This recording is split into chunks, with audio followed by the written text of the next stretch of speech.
बोरगावमध्ये डीपीवर काम करताना 19 वर्षीय मजुराचा जागीच मृत्यू। कामावर असताना काळाचा घाला। वाळवा तालुक्यातील बोरगाव येथे एक अत्यंत दुर्दैवी घटना घडली आहे।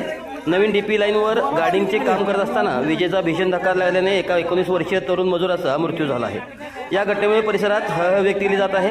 पोलिसांकडून मिळालेल्या माहितीनुसार मृत तरुण जुम्मन नसीम व 19 हा मूळचा बिहारचा रहिवासी असून सध्या पेटनाका तालुका वाळवा येथे राहत होता। बोरगाव येथील सरकारी दवाखान्याजवळील रस्त्यावर नवीन बसवण्यात आलेल्या डीपी लाईनचे काम सुरू होते।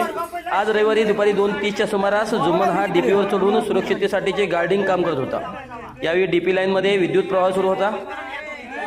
कामाच्या ओघात याकडे दुर्लक्ष झाल्याने त्याला विजेचा जोरदार धक्का बसला। या धक्क्यामुळे तो गंभीर जखमी झाला। अपघातानंतर त्याला तातडीने खाजगी रुग्णालयातून उपजिल्हा रुग्णालय इस्लामपूर या ठिकाणी उपचारासाठी नेण्यात आले। मात्र तिथे पोहोचण्यापूर्वी त्याची प्राणज्योत मालवली होती। डॉक्टरांनी तपासणी अंती त्याला मृत घोषित केले। या प्रकरणी सुधीर कुमार विश्वकर्मा यांनी इस्लामपूर पोलीस ठाण्यात फिर्याद दिली आहे। घटनेची गांभीर्याने दखल घेत इस्लामपूर पोलिसांनी अकस्मात मृत्यूची नोंद केली आहे।